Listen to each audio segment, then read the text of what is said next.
Bienvenue dans cette vidéo, on va parler de la méthode ICE, c'est la base d'un CRO performant. On attaque directement, je vous ai préparé un petit document et un exemple dans un Google Sheet concret qui va vous montrer comment ça se présente. On attaque directement. La méthode ICE, donc le ICE c'est 3 lettres. Le I c'est l'impact, le C c'est la confiance et le E c'est le ease, la facilité d'implémentation. Donc la méthode ICE est un outil simple et efficace pour prioriser les hypothèses en les classant. Elle permet de déterminer l'ordre dans lequel lancer les tests pour maximiser les résultats tout en optimisant les ressources. En effet, la méthode ICE, elle va vraiment servir à noter l'impact, la confiance, la facilité d'implémentation pour lancer les tests dans le bon ordre. Car en effet, il y a un coût d'opportunité à ne pas lancer les tests dans un bon ordre. On veut lancer les tests qui ont beaucoup de confiance et beaucoup d'impact, ce qu'on appelle les big swings, très rapidement. C'est des tests qui peuvent révolutionner votre site internet et au plus vite votre site, votre website est amélioré, au plus il y a de trafic, au plus vite vos autres hypothèses vont aller vite à valider ou invalider. Donc pour cette première raison, c'est très important et il y en a d'autres, on va voir ça dans la suite du document. Comment ça fonctionne ?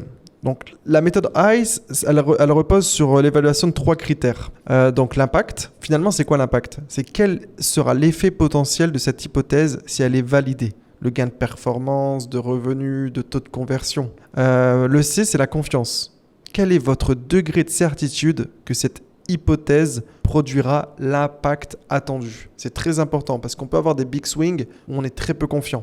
Il peut y avoir des petits tests où on est extrêmement confiant que ça passe et ils vont être peut-être plus pertinents à tester. Et enfin, la facilité d'implémentation, c'est important de l'avoir en tête car si le test est pertinent, on a beaucoup de confiance mais qui nécessite 4 jours à être implémenté, on a peut-être plus à gagner à implémenter un autre test et profiter de ces 4 jours et ne pas waste du trafic qui n'est pas exploité à être A/B testé. Donc la facilité d'implémentation, ça permet de mettre les tests très durs à implémenter un peu plus tard, comme ça on a le temps de les préparer tout en même temps qu'il y a un autre test qui tourne. En gros, c'est ça l'idée. Donc chaque critère est noté et les scores sont additionnés pour obtenir un score ICE total qui déterminera la priorités dans lesquelles on va lancer le test. Ne vous en faites pas, je vous ai préparé un excellent exemple. On va voir ça en détail dans un Google Sheet dans un instant. Là, je vous donne un peu de théorie, comme ça vous comprenez quand on va attaquer directement la pratique. Donc pour appliquer la méthode ICE, on utilise un tableau, donc celui-ci, qu'on va voir dans un instant. Et chaque hypothèse est listée, impact, confiance, facilité.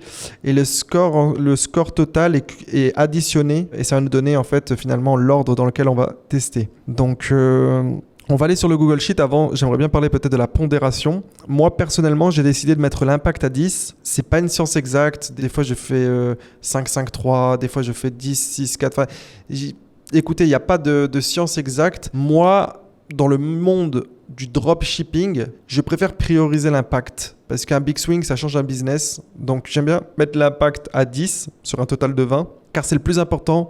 C'est celui qui reflète vraiment la performance. C'est vraiment lui qui va tout changer, l'impact. La confiance, c'est très important. Je la note à 6. Pourquoi ?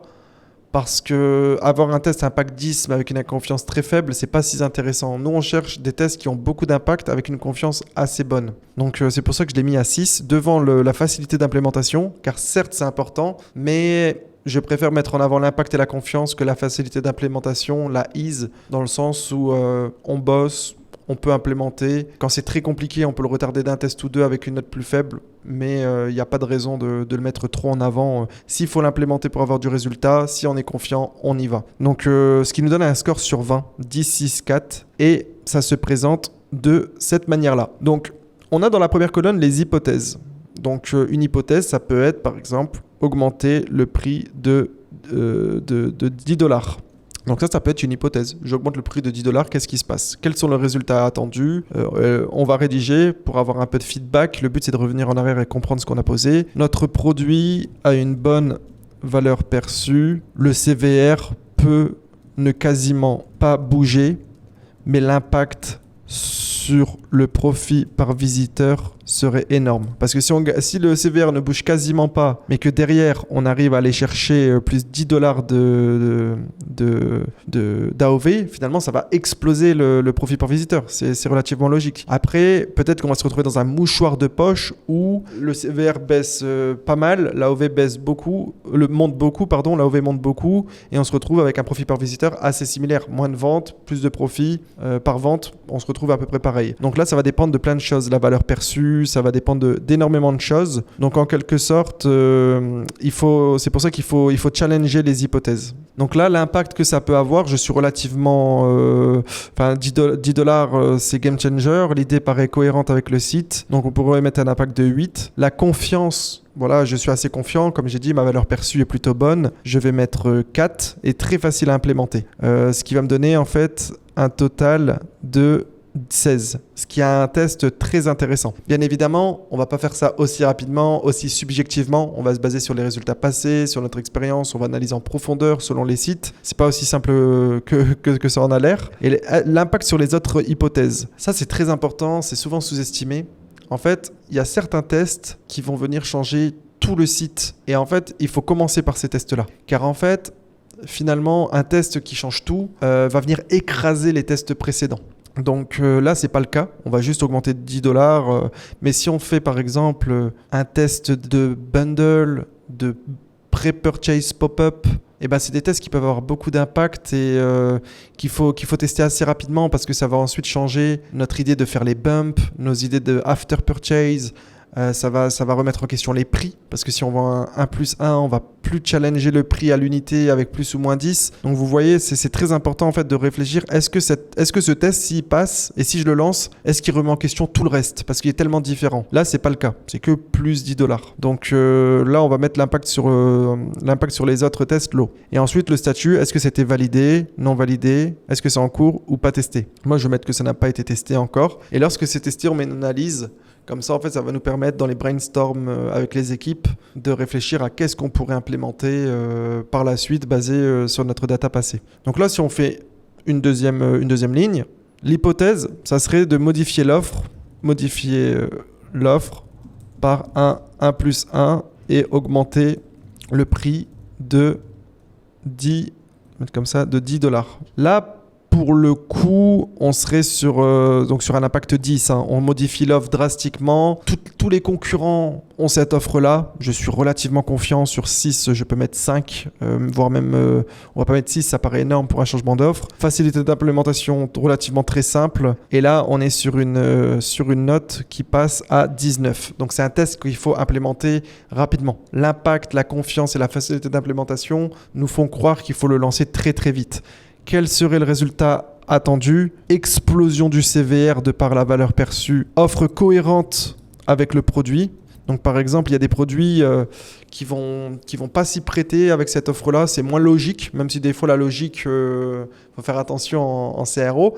Mais là, disons que je vends des chaussures. Il y a plusieurs couleurs. Je sais que dans mon questionnaire post-achat, les gens sont friands d'avoir différentes couleurs. On voit beaucoup d'achats de 2 chaussures. Mettre un 1+1 en mettant en avant les couleurs, parce qu'il y a du choix, en augmentant le prix de 10$, qui est à peu près notre COGS, si ça vient exploser le taux de conv, ça peut être pertinent. Donc, il y a quand même déjà pas mal de personnes qui en prennent 2 des chaussures. Donc, la confiance, elle est un peu plus basse parce que faut pas oublier qu'on va pas en vendre 2 au prix fort pour 30% de l'audience. Admettons, c'est des hypothèses que je vous donne là. Donc, ça ferait une super note de 18 au final. L'impact sur les autres hypothèses, elle est high. Parce que si je teste celui-ci, plus 10$, mais qu'ensuite je teste celui-ci, ça va venir écraser le test précédent. Et j'ai tourné un test pendant plusieurs semaines. Et finalement, je vais aller écraser par un autre test. Donc, en fait, celui-ci va avoir un impact sur les autres hypothèses beaucoup plus grande. Parce que si celui-ci passe, ça remet en question celui-ci. Je vais même pas le tester parce que l'offre a changé. Donc, c'est pour ça que l'impact sur les autres hypothèses peut avoir de l'impact sur l'ordre dans lequel on va lancer les tests. Notamment, ça peut même faire passer un test en priorité devant une note supérieure. Donc voilà à quoi ça ressemble. Le but étant de le remplir, de le mettre à jour avec chaque learning, que ce soit dans nos créatives, dans l'expérience client, dans le post-achat, dans les tests précédents. On va le mettre le mettre à jour tous les 2-3 semaines en fonction des résultats. Et on va implémenter les tests en faisant tout simplement trier de Z à A. Et là, on voit qu'on va forcément lancer le 1+1 avant. C'est beaucoup plus big swing. On est autant confiant qu'augmenter de 10$. L'impact sur le CVR, elle serait beaucoup plus élevée. C'est super pertinent. Et là, par exemple, si je devais modifier le copywriting de mes 3 bullet points, résultat attendu, petite hausse du CVR. Je pense que l'impact serait minime, on parle de 2 et encore, ça me paraît grand. Les points sont déjà cohérents, trouver meilleur que ça, je suis sur une confiance de 3 ou 4. parce qu'on ne veut pas lancer le test 5, 10, enfin on ne veut pas lancer 3, 6, 9 tests à chaque fois pour trouver mieux. Le but c'est d'avoir un test ou deux pertinent et de passer à autre chose parce qu'il y a un coût d'opportunité à pas lancer ces autres choses. Très facile à implémenter. Donc finalement, ça va nous donner une note de 9 qui est pas très pertinente. Ça n'a pas d'impact sur les autres tests. Et donc là, finalement, on va tester cette chose-là, mais à la fin, parce que tester un 1+1, ça peut nous faire passer à 50 KD. Modifier un bullet point, ça va pas nous faire exploser. Empiriquement, quand on a changé les bullet points, malheureusement, on n'a pas eu des résultats énormes. Ça n'a pas révolutionné des sites, alors que mettre des offres, augmenter le prix, mettre des bumps, des pop-up pre-purchase, là, ça a été révolutionnaire. Donc voilà comment ça se présente.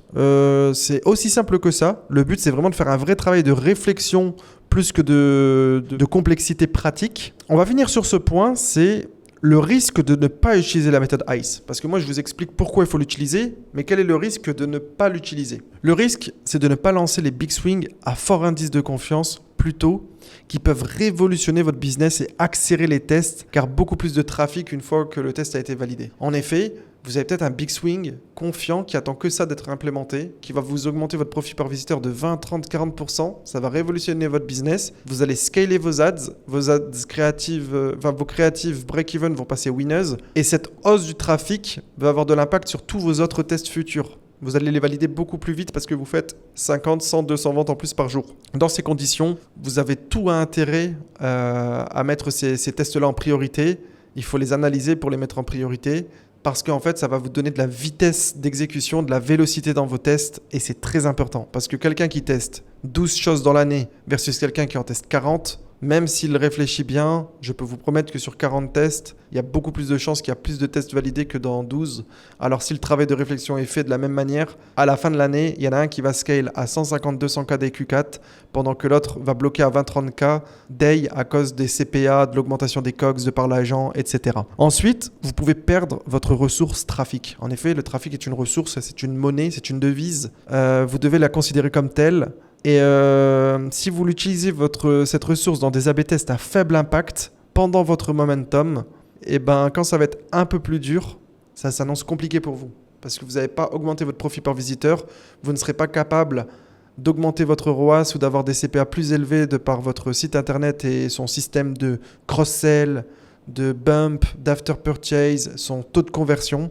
Et donc là, vous avez perdu votre monnaie, une des plus chères en e-com, le trafic. Vous ne l'avez pas utilisé à bon escient quand vous avez eu un momentum et beaucoup de trafic. Et enfin, c'est ce qu'on avait vu précédemment avec cette fameuse colonne. Parfois, il y a deux tests qui vont pouvoir avoir la même note, mais on va quand même prioriser un test parce que l'impact sur les autres hypothèses est immense. Et il peut tout remettre en question. Donc dans ces conditions-là, on peut le faire passer devant. Donc le risque, c'est de ne pas anticiper l'impact d'un test sur les autres et de perdre des semaines de learning qui vont venir se faire écraser. Donc un exemple concret, il y a 3 tests, 2 semaines chacun, ça fait 2 mois. Pendant 2 mois, on essaye une structure de bundle, 1, 2 plus 1, on va essayer de modifier un peu le prix, on va modifier le copywriting dans le bundle avec most popular, avec best-seller.